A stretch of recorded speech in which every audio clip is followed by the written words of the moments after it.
மக்கள் வந்து மாற்றம் வேணும்னு ஓட்டு போட்டாங்க. ஆட்சி வந்துடுச்சு. ஸோ எதிர்பார்ப்பும் பொருளாதார சொல்கிறேன்னா, நம்ம 10 லட்சம் கோடி கடன் மட்டும் இல்லை, அதுக்கு வட்டி நம்மளோட 100 ரூபாய் வருவாயில் 20 ரூபாய் ரொம்ப தெளிவாக சொல்லியிருக்காரு. ஊழல் இல்லா ஆட்சி. ஏன் ஊழல்னாலேயே நம்ம கஜானா. மத்திய அரசு, ஒன்றிய அரசின் பணம் அவங்க பணம் கிடையாது, பாஜகவோட பணம் கிடையாது. மக்கள், தமிழ்நாட்டு மக்களுக்கு இன்னும் இந்த சில விஷயங்கள் பாஜகவிடமிருந்து மத்திய அரசிடமிருந்து வாங்கி கொடுக்கணும் அப்படின்ற விஷயங்கள், நிதி அல்லாது வேற என்னென்ன விஷயங்கள் வந்து பண்ணணும்னு நினைக்கிறீங்க? உரிமை என்ன பொறுத்த வரைக்கும் இது வந்து இன்னொரு பக்கம் அண்ணாமலை அவர்களும் பாஜகவிலிருந்து விலகி தற்போது புதிய இயக்கம் வந்து தொடங்கியிருக்காரு. அது கட்சியாக மாறப்போகுது, தேர்தலையும் பங்கேற்க போவதாக ஒரு அறிவிப்பையும் கொடுத்திருக்காரு. ஃபர்ஸ்ட் எனக்கு அது வந்து இயக்கமா கட்சியா பரப்பப்படுது. ஆனா இது என்னன்னே தெரியல. ஆச்சி மசாலா, எந்த சமையலும் ருசி தேடும் ரகசியம் 20 ரூபாய். இப்போ இந்த புதிய அரசுக்கு என்ன மாதிரியான சவால்கள் இருக்கு அப்படின்னு நினைக்கிறீங்க? அதாவது இது வந்து மக்கள் வந்து மாற்றம் வேண்டும்னு ஓட்டு போட்டாங்க. ஆட்சி வந்துடுச்சு. ஸோ எதிர்பார்ப்பும் அதிகமாக இருக்குது. கண்டிப்பாக அது உண்மைதான். நிச்சயமாக தேர்தலுக்கு முன்னாடியே நான் சொல்லியிருந்தேன். அதை வந்து ரொம்ப வைரலாக போச்சு. நிறைய பேர் திட்டினாங்க என்னன்னா தமிழ்நாட்டின் கடன் சூழ்நிலை பற்றி. ஆனால் அது உண்மையான பிரச்சனை. ஒரு ஆட்சி அமைக்கணும், மக்களாட்சி ஆக இருக்கணும் அப்படின்னா அதுக்கு நிதி தேவை.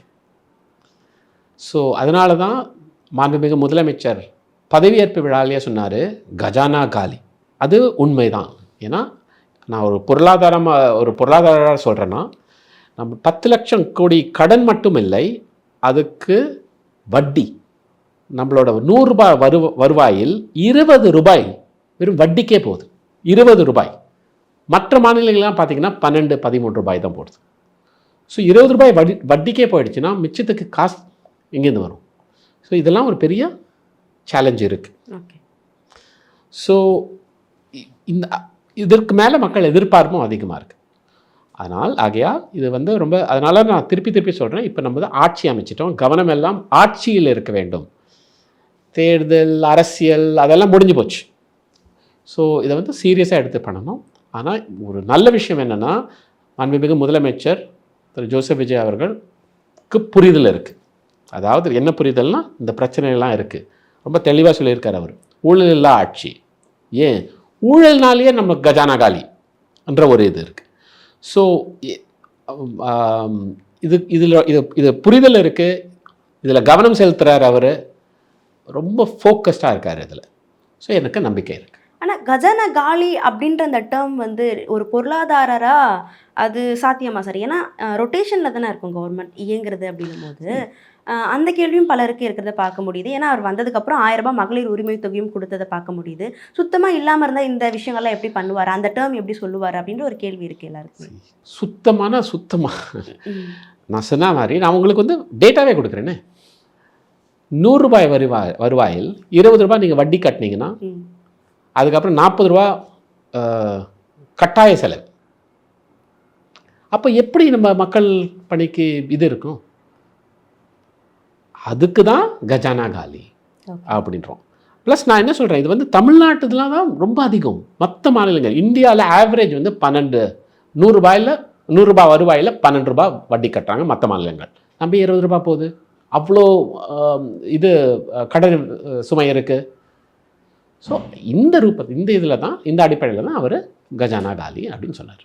ஓகே, இப்போது தாவேகா காங்கிரஸினுடைய கூட்டணி 2 பேருமே சேர்ந்து தான் இந்த ஆட்சியில் வந்து இருக்கீங்க அப்படின்னும் போது மத்திய அரசு தமிழ்நாட்டுக்கு தர வேண்டிய நிதி எல்லாம் கரெக்டாக தருவாங்களா அப்படின்ற ஒரு கேள்வியும் இருக்குது. இது எப்படி, இதுவும் ஒரு சவாலாக இருக்குமா சார்? நிச்சயமாக. அதாவது மத்திய அரசு திமுக ஆட்சி இருந்த போதும் காங்கிரஸ் அப்போ ஆட்சியில் இல்லை, அப்பவும் நிதியெல்லாம் கொடுக்கவில்லை. அதுதான் உண்மை. ஆனால் என்னுடைய நம்பிக்கை அவங்க வந்து உணர்ந்திருப்பாங்க. மத்திய அரசு அரசியலையும் ஆட்சியையும் கலக்கக்கூடாது. ஏன்னா ஒரு அரசியல் செய்யும் போது அரசியல் செய்யலாம். தேர்தலுக்கு அப்புறம் மக்கள் ரொம்ப கிளியராக தீர்ப்பு, இவங்களுக்கு தான் ஓட்டு, இவங்க தான் ஆட்சியில் இருக்காங்க, மத்திய அரசு, ஒன்றிய அரசின் பணம் அவங்க பணம் கிடையாது, பாஜகவோட பணம் கிடையாது, அது மக்கள் பணம். தமிழ்நாட்டில் கட்டின வரிகள் அங்கே போயிருக்கு. அந்த பங்கு தான் நாங்கள் கேட்குறோம், நம்ம கேட்குறோம். அதுக்கும் அரசியலுக்கும் என்ன சம்பந்தம்? இந்த புரிதல் வந்திருக்குன்னு நான் நம்புகிறேன் அவங்களுக்கு, ஒன்றிய அரசுக்கு. இப்போ இந்த நிலை அவங்களுக்கு புரிஞ்சிருக்கு அப்படின்னு நீங்கள் நினைக்கிறதா சொல்கிறீங்க. ஒருவேளை இந்த நிலை தொடருமானால், அதாவது ஏற்கனவே தமிழ்நாட்டுக்கு கொடுக்க வேண்டிய கல்வி நிதியாக இருக்கட்டும், இந்த மாதிரி ஒரு சில நிதிகள் தராத மத்திய அரசு தொடர்ந்து தமிழ்நாட்டுக்கு நிதி கொடுக்காத இந்த நிலை தொடருமானால், காங்கிரஸும் தாவேகாவும் இணைந்து எந்த மாதிரியான முன்னெடுப்புகளை எடுத்து அந்த நிதியை வாங்க போறீங்க? இது வந்து காங்கிரஸ் இருக்கா இல்லையான்ற கேள்வியே இல்லை. ஏன்னா திமுக ஆட்சியிலையும் இப்படிதான் நடந்துச்சு. நானே ஒரு பதிவு போட்டிருக்கேன், 100 நாள் வேலை திட்டம். 100 நாள் வேலை திட்டத்தில் தமிழ்நாட்டின் பங்கு மட்டும் கிட்டத்தட்ட 12% குறைக்கப்பட்டுள்ளது. அப்போது அவங்க சொல்லலாம், தமிழ்நாடு வந்து பொருளாதார விதத்தில் முன்னே இருக்குது, அதனால் அவங்களுக்கு 100 நாள் வேலை திட்டத்துக்கு நிதி தேவைப்படாது அப்படின்னு. அப்போ ஏன் குஜராத்துக்கு 3%-லேருந்து 6% ஆக்கினீங்க? ஸோ இதெல்லாம் இது காங்கிரஸ் இல்லையான்ற கேள்வியே இல்லைங்க. இது வந்து திமுக ஆட்சியிலும் நடக்குது, இப்போவும் நடக்கும். ஆனால் இப்போது காங்கிரஸ் இருக்கிறதுனால நாங்கள் இன்னும் இந்த குரல் எழுப்பும், துணிச்சலாக நாங்கள் இந்த கேள்விகளை கேட்போம். பார்லிமெண்ட்லையும் இது ஒலிக்க போகுது. பார்லிமெண்ட்லேயும் நிச்சயமாக ஒலிக்கும், ஆனால் டேட்டா மூலமாக, ஆக்கப்பூர்வமான தரவுகள் மூலமாக. ஆமாம். ஸோ இதில் அரசியல் கிடையாது, வெறும் ஆட்சி. தமிழ்நாட்டு மக்களுக்கு அநீதி இழைக்குது பாஜக அப்படின்ற ஒரு விஷயங்கள் தொடர்ந்து உங்களுடைய பதிவுகளையும் சரி, காங்கிரஸ் தரப்புலையும் சரி தொடர்ந்து பேசுகிறத பார்க்க முடியுது. தமிழ்நாட்டு மக்களுக்கு இன்னும் இந்த சில விஷயங்கள் பாஜகவிடமிருந்து, மத்திய அரசிடமிருந்து வாங்கி கொடுக்கணும் அப்படின்ற விஷயங்கள், நிதி அல்லாது வேற என்னென்ன விஷயங்கள் வந்து பண்ணணும்னு நினைக்கிறீங்க? உரிமைகள் என்னை பொறுத்த வரைக்கும் இது வந்து நான் ஆராய்ச்சி செஞ்சுருக்கேன் as a research scholar, as a professor. இப்போ நம்ம சுதந்திரம் அடைந்து 75 வருஷத்துக்கு அப்புறம் முதல்ல அந்த காலகட்டத்தில் ஒரு ஒன்றிய அரசு, மத்திய அரசுனா கொஞ்சம் அது ஸ்ட்ராங்காக இருக்கணும், அவங்க தான் எல்லா மாநிலங்களையும் பார்த்துக்கணும் என்ற ஒரு காலகட்டம் இருந்தது. இப்போ அதெல்லாம் முடிஞ்சு போச்சு. இப்போ வந்து ஒன்றிய அரசிலிருந்து உரிமைகள் எல்லாம் மாநில அரசுகளுக்கு கொடுக்க வேண்டும். இப்போ கல்வின்னு எடுத்துக்காங்க. கல்வி அது என்ன, எக்ஸாம் எப்படி இருக்கணும், என்ன பசங்க என்ன படிக்கணும், அந்த முடிவெல்லாம் மாநிலங்கள் எடுக்க வேண்டும், ஒன்றிய அரசு எடுக்கக்கூடாது. தமிழ் தாய் வாழ்த்தே எடுத்துக்கங்களேன். எந்த தேசிய கீதம், எந்த இது போடணும், சட்டமன்றத்துலேயும் சரி இல்லை ஆளுநர் இதுலேயும் சரி, அதெல்லாம் மாநிலங்கள் அளவில் இந்த முடிவு எடுக்கணும், ஒன்றிய அரசு எடுக்கக்கூடாது. இது வந்து ஒரு உதாரணமாக சொல்கிறேன்னா, ஒரு சின்னதாக இருக்கலாம், ஆனால் நிதியோட உரிமைகள் தான் ரொம்ப முக்கியம். ஏன்னா இங்கே தமிழ்நாட்டு மக்கள் தேர்ந்தெடுத்திருக்காங்க, ஜனநாயக முறையில் இவங்கள தேர்ந்தெடுத்துருக்காங்க. ஒன்றிய அரசுலேருந்து ஏன் கண்ட்ரோல் பண்ணுறீங்க? தமிழ்நாட்டு மக்கள் உங்களுக்கு ஓட்டு போடலையே. இந்த கேள்வி தான் எழுப்பப்படும். அதனால் நிதியோட உரிமைகள் ரொம்ப முக்கியம். Okay sir. இன்னொரு பக்கம் அண்ணாமலை அவர்களும் பாஜகவிலிருந்து விலகி தற்போது புதிய இயக்கம் வந்து தொடங்கியிருக்காரு. அது கட்சியாக மாறப்போகுது, தேர்தலையும் பங்கேற்க போவதாக ஒரு அறிவிப்பையும் கொடுத்துருக்காரு. அப்படிங்கிற விஷயம் எல்லாம் எப்படி பார்க்கப்படுது? இப்போ உங்களுடைய பார்வையில் அவர் தாவேகாவுக்கு ஒரு அச்சுறுத்தலாக இருப்பார் அப்படின்னு நினைக்கிறீங்களா? அது ஃபஸ்ட்டு எனக்கு அது வந்து இயக்கமா, கட்சியா, தற்போது மூமெண்டா என்னென்ன அது எனக்கு இன்னும் தெரியல. அவர் சொல்லி 2 மீடியாவில் நிறைய பரப்பப்படுது, அது அது அது அதை நான் புரிஞ்சுக்கிறேன். ஆனால் இது என்னன்னே தெரியல இன்னும். இது என்ன மூமெண்ட்டா? மூமெண்ட்டுன்னா அந்த ஏதோ காக்ரோச்சுன்னா அதுவும் ஒரு மூமெண்ட் தான் வந்துச்சு. ஸோ இது என்ன அரசியல் கட்சியா? ஸோ அதெல்லாம் ஒன்றுமே தெரியாதுங்க இது அதை பற்றி. அந்த இயக்கம் கட்சியாக மாறப்போகுதுன்னு சொல்லியிருக்காரு. அது முதல்ல மாறட்டும். இது நம்ம தமிழ்நாட்டில் இந்த கதை பார்த்துருக்கோம் இல்லையா? முன்னாடி நிறைய பேர் வந்தாங்க, இயக்கம்னாங்க, கட்சி ஆரம்பிக்க போகிறேன்னாங்க, திடீர்னு கட்சியே இல்லைன்னாங்க, கிளம்பி போயிட்டாங்க. அதெல்லாம் நம்ம முன்னாடியே பார்த்துருக்கோம். ஸோ இது வந்து இது இப்போது ஒன்றுமே, இது இப்போதைக்கு ஏதோ ஒரு ஊடகத்தில் ஒரு இது இருக்குது, ஒரு ஆர்வம் இருக்குது, அவ்வளோதான் நான் சொல்லுவேன். அந்த அட்டென்ஷனுக்காக அப்படின்ற மாதிரி சொல்லுங்கள். நீங்கள் செலுத்துறீங்க நீங்கள்லாம் அந்த இதுக்கு மேலே. ஸோ அதனால் அது பேசப்பட்டது. அதுக்கு மேலே இப்போதைக்கு எதுவும் இல்லை. பெருசா எதுவும் பாதிப்பு இப்போதைக்கு இப்போதைக்கு இல்லை. ஓகே. ப்ளஸ் நான் கொஞ்சம் பெருசானாங்கன்னா நானும் என்னோட டேட்டா மூலமாக ஆராய்ச்சி செய்வேன். ஓகே. இப்போ தாவேக்காவோட இணைஞ்சு பயணிக்கிறீங்க அப்படின்னும் போது மக்களுக்கு தாவேக்கா அரசின் மீது ஏதாவது விமர்சனங்கள் வருது, அந்த விமர்சனங்கள் நியாயமான விமர்சனங்களாக தான் இருக்குது அப்படின்னும் போது நீங்கள் வந்து அந்த விமர்சனங்களை எழுப்புவீங்களா? கூட்டணியிலிருந்தே ஒரு ஆரோக்கியமான ஒரு முரண்பாடாக வைக்க வாய்ப்பு இருக்கா? எங்களுடைய பொறுப்பு உண்மையாக ஏதாவது ஒரு குறை இருந்தால் ஆட்சியில் மக்கள் சார்பாக நிச்சயமாக எழுப்புவோம், குரல் எழுப்புவோம். ஸோ இதுதான் கடந்த 20 ஆண்டு காலமாக இல்லை தமிழ்நாட்டில். ஓகே. ஆனால் நாங்கள் காங்கிரஸ் கட்சியில் எங்கள் மற்ற மாநிலங்கள்லாம் பார்த்தீங்கன்னா எங்கள் கட்சி ஆட்சியில் இருந்தாலும் ஏதாவது தவறு நடந்தால் நாங்களே காங்கிரஸ்காரர்களே வெளிப்படையாக சொல்லுவோம், எடுத்து சொல்லுவோம். அந்த சுதந்திரம் உண்டு, அது தேவை, அது முக்கியம். ஆகையால் இந்த தமிழக வெற்றி கழகம் காங்கிரஸ் கூட்டணி ஆட்சியிலும் மக்கள் சார்பாக ஏதாவது குறை இருந்தால் நிச்சயமாக எழுப்புவோம். அந்த விமர்சனம் நல்லது. இப்போ இந்த மசோதாக்கள்லாம் நீங்கள் ஆல்ரெடி ஒரு இடத்துலையும் கருத்து சொல்லியிருந்தீங்க.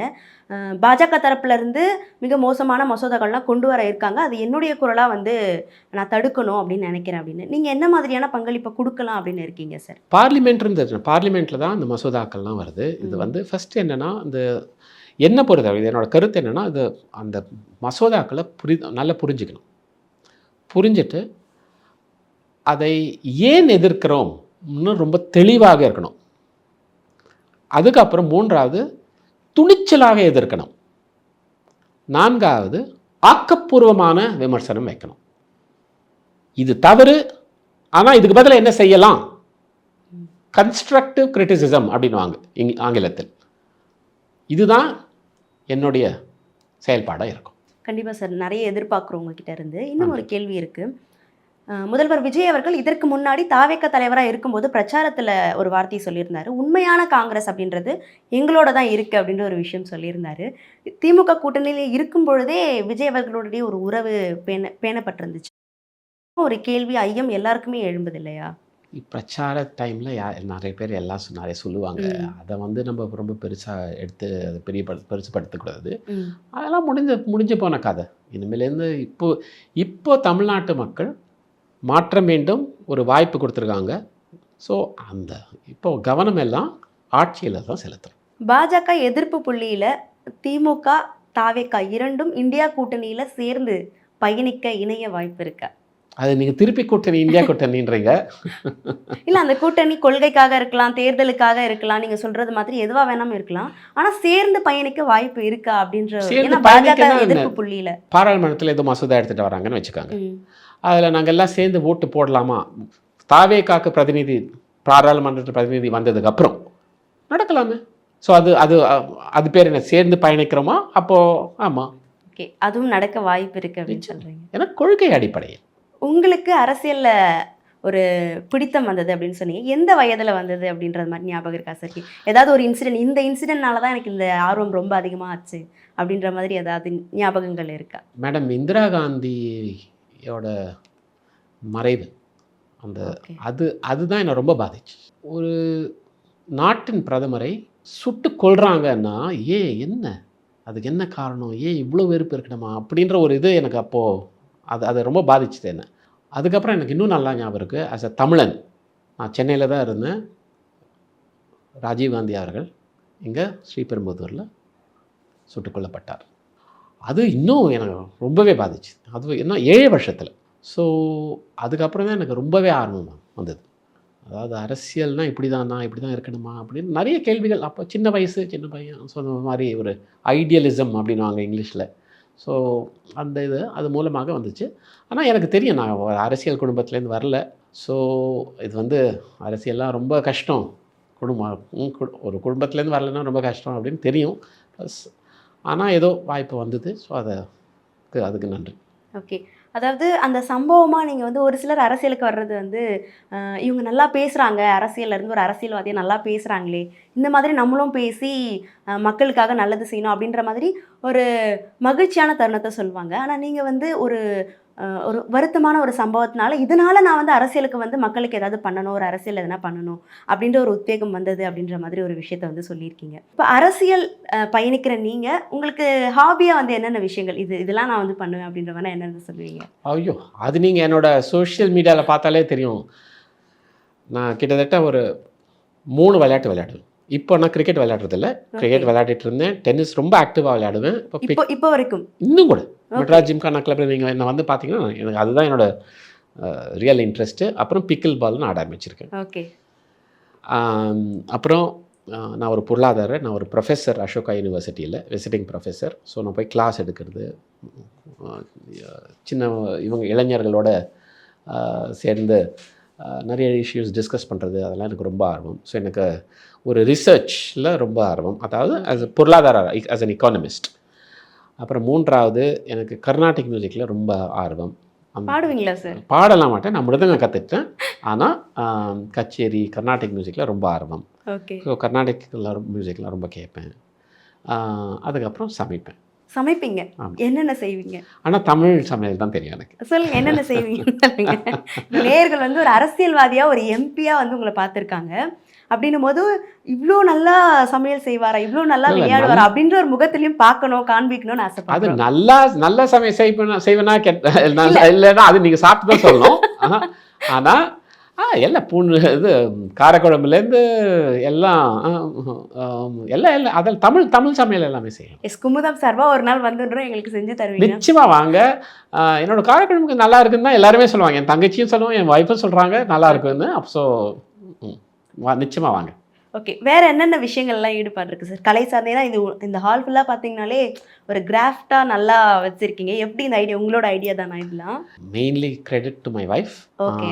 அவங்களோட இது. ஆனால் நானும் பெயிண்டிங்ஸ் எல்லாம் கொஞ்சம் விரும்புவேன். ஸோ நிச்சயமாக ஸோ இதிலெல்லாம் ஆர்வம் உண்டு எங்களுக்கு. ஸோ அரசியலுக்கு மீறி மிக அதிகமான ஆர்வங்கள் இன்ட்ரெஸ்ட் நிறைய உண்டு. Okay sir. தமிழ்நாட்டு மக்களுடைய வளர்ச்சிக்கு பார்லிமெண்ட்டில் போய் குரல் எழுப்ப போவதாகவும் விமர்சனங்களையும் ஆரோக்கியமான முறையில் கண்டிப்பாக சொல்லுவேன் அப்படின்ற உறுதியையும் வந்து கொடுத்துருக்கீங்க. தொடர்ந்து நிறைய விஷயங்கள் உங்களுடைய செயல்பாடுகள்லேருந்து, காங்கிரஸினுடைய செயல்பாடுலேருந்து எதிர்பார்ப்போம் சார். தொடர்ந்து பயணிப்போம். நன்றி சார். நன்றி, ரொம்ப நன்றி. ஆச்சி மசாலா, எந்த சமையலும் ருசி தேடும் ரகசியம். 20 ரூபாய்.